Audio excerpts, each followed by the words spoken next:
and welcome back to the channel. I have moved into some new digs. We moved house and this will be the new workshop. I'm still busy setting it up, but I've got a basic work area over there. I've got some storage over there, and some storage over there. I was left unsupervised and then that happened, but we need to continue work on this thing. I'm still very much busy moving in, so there's a lot of this and this going on everywhere, but I need to get that engine and that gearbox and that clutch in there.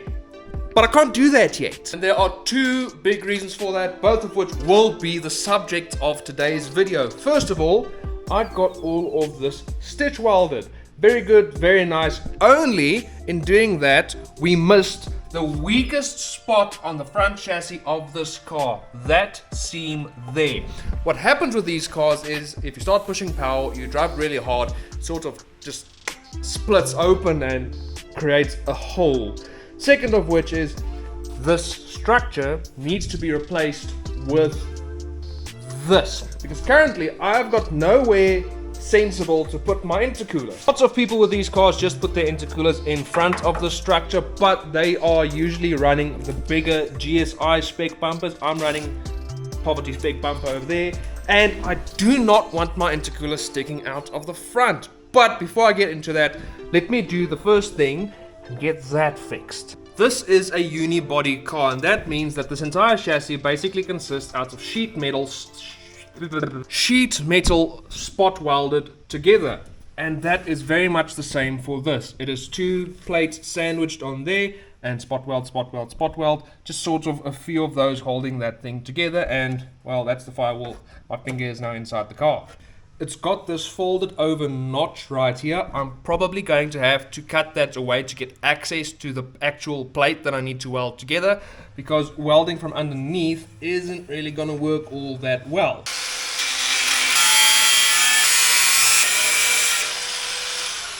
Right, there you can see where the different bits of the chassis come together, and where mine, get my nail in between there, can almost get my finger in there, where my chassis has already started to come apart. I'm sort of second guessing the lighting situation in here. Please put down below in the comments what you guys think of the lighting, the quality, the way it is. Is it bright enough? That's the most important part, because I can see perfectly with my eyes, but I'm doubting that the camera can see as good as it needs to see.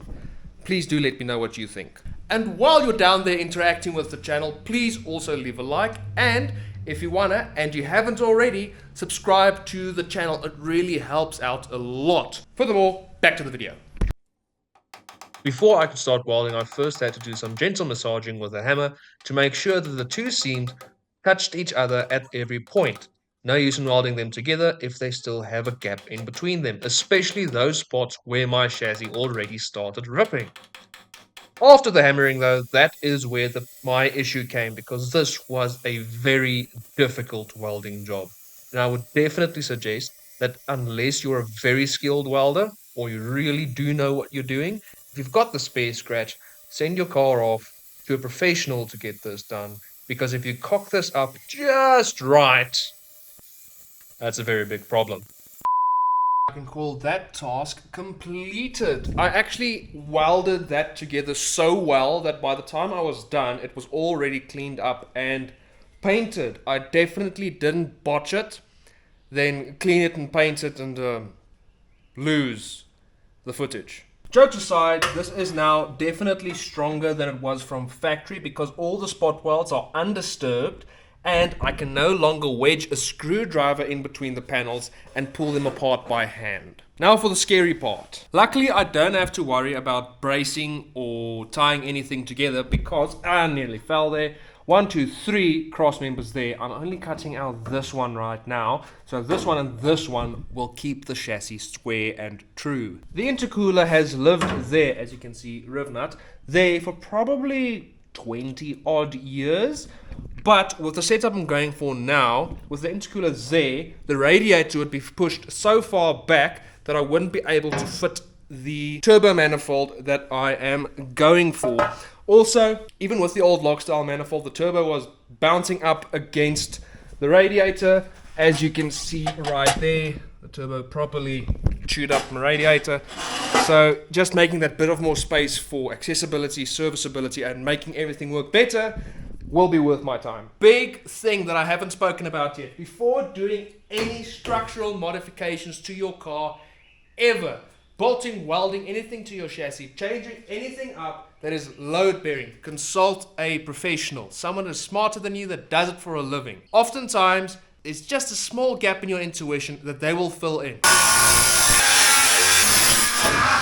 Don't be too worried about making your first preliminary cuts too pretty. You're going to want to focus on doing some smaller, rough cuts, do exploratory cuts, figure out how everything goes together, and then buzz everything off completely. From there, you can clean it up with everything out of the way. The last thing you want to do is chop something off that you didn't know was there that really needs to be there. After spending some time quite literally peeling every remnant of that structure from the car, I'm ready to start the difficult work with putting this thing back together again. Why did I remove every trace of this thing down to the spot weld? Well, if you're going to cut something out, cut all of it out. A gram saved 1,000 times is a kilogram, I guess. I don't know. I just thought I would rather do it properly. Now that I can finally get to reconstruction, that is where these come in. I made up a template out of cardboard, measured it up, and drew up something in CAD, got the laser cut. This will bolt to the chassis. I was advised not to alter the chassis, so I will do that. And then this will be the main support. 32mm round bar with a 2mm wall thickness. Could I have gone thinner? Probably. Did I want to? Nah. First thing I need to do is I need to attach these to the car. They will live right about there. The biggest advantage of doing a bolt-on design is not only that it is lower risk, but it is non-permanent. That not just gives me room to screw up, but also leaves room for both improvement and revision in the future. Voila. Can't say I'm not surprised. That went way more smoothly than I expected it to. Now for the very difficult part of cutting this precisely to 825 minus 6, 819 millimeters to get it correct, and also cutting it perfectly parallel at the same time. And that is where this template comes in. This is actually my original reference for figuring everything out. This I sent to a person that does mandrel bending, and they used the template to make me this. Now this template is cut out to be 825 millimeters wide, which is, on the section that I'm working on, the distance between the two chassis rails. I'm going to start there and whittle my way down, because I'd rather cut too little and have to cut again than cut too much and have to do the everything all over again.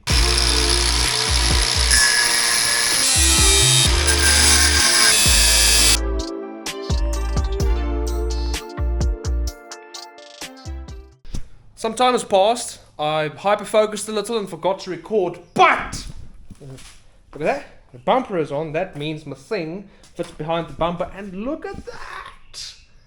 That's some race car shit right there. Now, if you're a professional or more skilled fabricator, you're probably yelling at your screen right now, seeing all the inaccuracies and mistakes I made, but I'm very happy with how that is. Like, that looks, from what I can see, symmetrical. Now, I'm going to leave everything as it is, tack it up, weld it up, and paint it.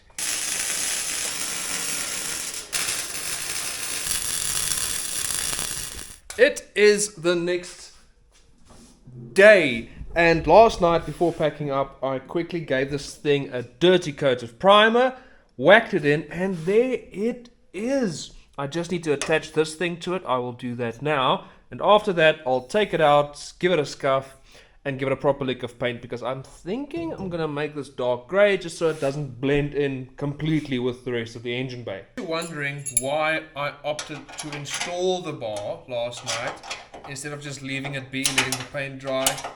Doing the logical thing is, quite frankly, I was paranoid.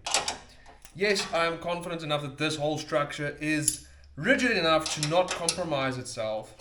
I still didn't want to leave these two chassis rails unsupported in any sort of way overnight. Hence me taking this apart now. And once I've taken this apart and time comes to remove this bar again, you will see a not insignificant mistake I made in building this thing.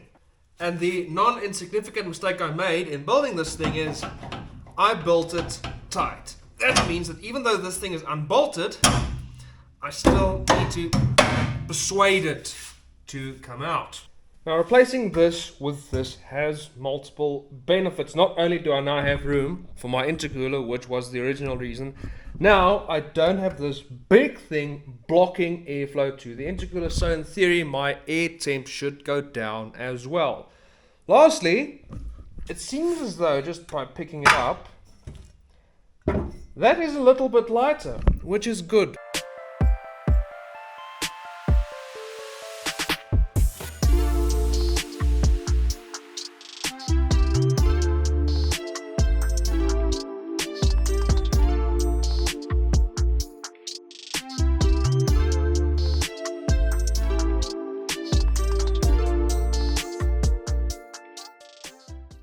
Alright, I got a little cocky and I kind of ruined it. Way over trimmed that. I thought I could freehand that and I couldn't. That is attached now. Luckily that's only spot welded on slightly and nothing really attaches to it. So eventually, when that bothers me enough, I'll probably replace this whole piece with a nice laser cut thing that I designed. Because that looks trash. But I'm going to run it for now. Turns out I am fresh out of all of my painting supplies. I've got no scuff pads, I've got no paint. So I'm going to have to leave it like this for now. Because it's Saturday evening and all the paint jobs are closed. I'm going to have to leave this until Monday. But I can still mock up the intercooler bumper and radiator and see if they actually fit where I need and want them to be.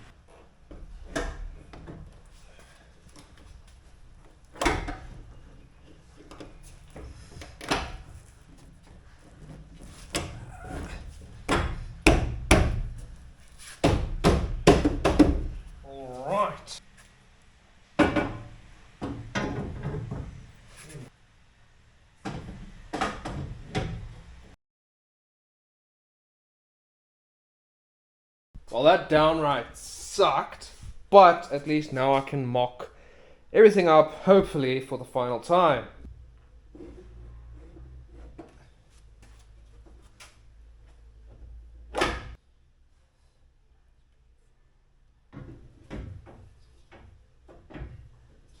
I would say that that was a success. That is all now moved as far forwards as it possibly physically can move forward without protruding